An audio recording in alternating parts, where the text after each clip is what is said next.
Good morning সবাইকে। সবাই কেমন আছো? আশা করি সবাই খুব ভালো আছো, আমিও ভালো আছি। তো দেখো, এই যে মেয়ে এখন বড় হয়ে গেছে, মেয়ে এখন নিজেই নিজের কাজ করবে। এখন নিজের হারমোনিয়ামটা গান করেছে, করে এখন বন্ধ করে রাখছে।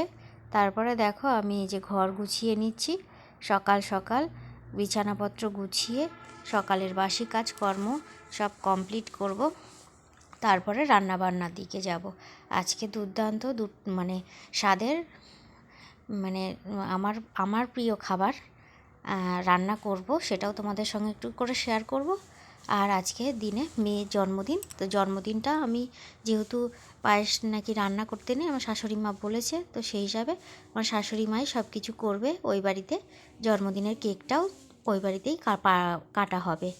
তো সেই জন্য সকাল সকাল তাড়াতাড়ি সব কাজকর্ম সেরে ওই বাড়ির দিকে আবার সন্ধ্যাবেলায় মেয়েকে নিয়ে যেতে হবে। মেয়ের পড়াশোনা গান আছে, কমপ্লিট করে তারপরে যাব। তো এখন দূর সময় মানুষকে চেনা যায়। তো আমার প্রেগনেন্সিটা হয়তো মানে খুব আমার দুঃসময় হতে পারে। এই সময় মানুষ মানে মানে দেখছি যে কথা বলা সব বন্ধ হয়ে গেছে, ফোন ফোন করা বন্ধ হয়ে গেছে। হ্যাঁ, একটা সময় ছিল ফোন ফোন কান থেকে রাখতেই পারতাম না। আর এখন সব কিছুই বন্ধ হয়ে গেছে। বা ভিডিও দেখলে বা ছবি পোস্ট করলে সেগুলোতেও লাইক দেওয়া বা দেখতে পাচ্ছি যে দেখছে, সেগুলো এখন বন্ধ, মানে দেখছে অথচ সেগুলো লাইক করা বন্ধ করে দিয়েছে। তাই ভাবছি যে আমার মনে হয় এখন দুঃসময় চলছে। এখন বাড়িতে মানুষজন আসাও বন্ধ হয়ে গেছে। খোঁজখবর নেওয়া তো ভালো, খুব ভালো। সবাই ভালো থাকুক, এটুকুই চাই।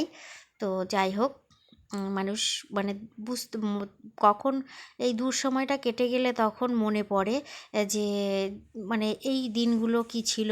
পরে একটা সময় সব কিছুই হয়তো সব ঠিক হয়ে যাবে, তবুও মানে এখন মনের মধ্যে এই সময়টা মানুষ পাশে থাকাটা সবচেয়ে জরুরি। এখন দেখি সে মানুষ পাশে থাকার থেকে দূরের কথা সব বন্ধ হয়ে গেছে। এখন ফেসবুকে ছবি ছাড়লেও সেইগুলো লাইক করাও বন্ধ হয়ে গেছে। যাই হোক, অনেক কথা বলে ফেললাম। কথা বলতে বলতে দেখো আমার এই ঘরের বিছানাপত্র তোলা হয়ে গেল। ওই ঘর তো দেখেইছো। আর এই সময় আমার মেয়ে একটু ভিডিও করে দিচ্ছে। আর আমার এই মানে এখন প্রায় আমার কাজ করতে খুবই অসুবিধা হয়। মানে খুব কষ্ট করে কাজ করি। তো নিজের কাজ তো নিজেকে করতেই হবে, যেহেতু এই বাড়িতে কেউ নেই আমার করার মতো কাজের। মানে পিসি আছে, উনি বাসনটা মাজে, উঠোনটা ঝাড় দিয়ে দেয়, আর বাদ বাকি ঘর মোছা, আসবাবপত্র পরিষ্কার রাখা, সেগুলো না করলে তো সবই নোংরা পুরো পুরো জমে যাবে। এখন যাও বা মানে করতে পারছি, হয়তো হওয়ার পরে হয়তো আর করতে পারবো না সেইটুকু। মিনিমাম 1 মাস তো আর এইগুলো 1 মাস কেন, যতটা মানে কখন কি করতে পারবো এখন বলতেই পারছি না। তো এখন যতটা পারি গুছিয়ে রাখি, তারপরে একটা সময় আর পারবো না। তো যাই হোক বন্ধুরা, আমি আমার প্রেগনেন্সি জার্নিটা কিছুটা করে সব কিছুই শেয়ার করে রাখছি। এইগুলো আমার ভবিষ্যতের জন্য, কে আমার ভিডিও দেখলো বা কী ভাবলো আমার কোনো আসে যায় না। এইগুলো আমি শেয়ার করছি আমার নিজের জন্য, আমি কারোর জন্য নয়, বা নিজের টাকা রোজগারের জন্যও নয়। আমি এগুলো আমার ভালো লাগে তাই আমি করি, আমার সময় কাটানোর জন্য, মনটাকে ভালো রাখার জন্য এটাই করি। তো দেখো, এই যে ঘ্যাটকোল পাতা আর ডাঁটা, ডাঁটার চচ্চড়ি আর পাতা বাটা করব। আমার খুব প্রিয় একটা খাবার, আমার খুবই ভালো লাগে। আর এই সময়টা বিশেষ করে আরও, আর এই ভয়েসটা দিচ্ছি আমি অনেক পরে, আর এই ভিডিওটা তৈরি করা কিন্তু আমার অনেক আগেকার। তো আমি শেয়ার করব করে একবার ভাবি ভিডিও শেয়ার করব, মানুষকে কি ভাববে, এই ভাবনা ভেবে ভেবে কিন্তু আমি পিছিয়ে রয়েছি, যার জন্য আমি শেয়ার করতেও পারিনি। তো এখন ভাবছি কি হবে, যে যারা আমার পাশে এখন নেই, তো ভিডিওতে আমার কি হলো না হলো সেটাতে দেখে লাভ নেই। যার ভালো লাগবে দেখবে, না ভালো লাগবে দেখবে না। তো যাই হোক, এই দেখো আমি সবজিগুলো সেদ্ধ বসিয়ে দিয়ে, এই যে এখন পাটাতে কাঁচা লঙ্কা একটু লবণ দিয়ে সাদা কালো সর্ষে মানে দিয়ে বেটে নিচ্ছি। আমার শাশুড়ি মা বলে এই সময় নাকি কালো সর্ষেটা খেতে নেই, তো আমি কালো সর্ষেটা একটু ঝাঁঝ হওয়ার জন্য দিই, আমার বেশ ভালো লাগে সেন্টটা। সাদা সর্ষেটা অতটা একটা সেন্ট হয় না। তো জানি না কী জন্য বারণ করেছে, তবুও দিলাম। তারপরে দেখো একটু শুকনো খোলায় কালো জিরে বেটে নিচ্ছি, এই বেটে বলছি, ভেজে নিচ্ছি। এটা একটা সেন্ট হবে। এটা দিয়ে একবারে পাতাটা বাটবো। পাতাটা একটু লবণ, হলুদ, লঙ্কা আর একটু রসুন, এইগুলো দিয়ে, কালো জিরাটা দিয়ে ভালো করে বেটে নিয়ে তারপরে ওটাকে আবার তেলের উপরে ফ্রাই করব। তো দেখো এটা এবারে বেটে নিচ্ছি। পাটাতেই এখন খুব কষ্ট হয় পাটায় বাটতে, তবুও আমি যতটা পারি পাটায় বাটার চেষ্টা করি। মিক্সচারে এটা হবেও না, অল্প কিছু তো, আর ভালো পেস্ট হবে না কালো জিরেটা।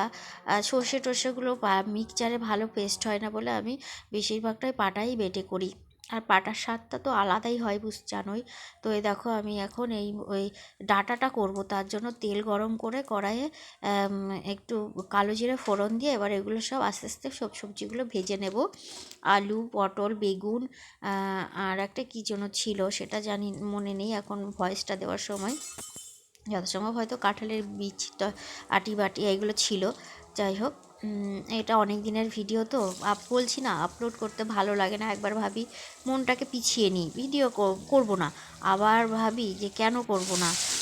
আমি এগুলো আমার প্রেগনেন্সি জার্নিটা আমি সবসময় সব কিছু মানে ভিডিও করলে তো ফোনে মেমোরি তো থাকবে না সব কিছু, কিন্তু আপলোড করে রাখলে কী হয়, একটা চ্যানেল থাকলে বা পেজে বা প্রোফাইলে আপলোড করে থাকলে সেগুলো আমি পরবর্তীকালে দেখতে পারবো আমার কী করেছি না করেছি সেটাই। সেই জন্যই আমি এখন এটা মানে কী ভাবলো না ভাবলো সেই ভাবনা ভেবে আমি আর ভাবছি পিছিয়ে থাকবো না, তো যেটুকু পারবো কিছুটা কিছুটা করে শেয়ার করে রাখবো। তা আর সবাই মানে যারা আমার শুভাকাঙ্ক্ষী রয়েছে তারা প্রে করো যে আমি যেন সুস্থ স্বাভাবিক থাকা অবস্থাতেই আমার একটা সুন্দর মানে দ্বিতীয় সন্তানের জন্ম দিতে পারি। তা আমার একটা তো মেয়ে আছে, যারা জানো তো তারা জানোই, একটু আশীর্বাদ করো। আর পরবর্তীকালে যেই আসুক না কেন সুস্থ স্বাভাবিক মানে পৃথিবীর মুখ যেন দেখতে পারে সে।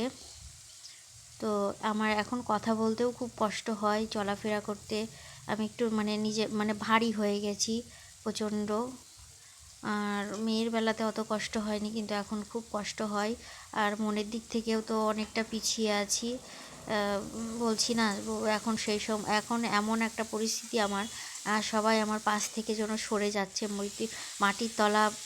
পায়ের তলা থেকে যেন মাটি সরে যাচ্ছে, এইরকম একটা পরিস্থিতি।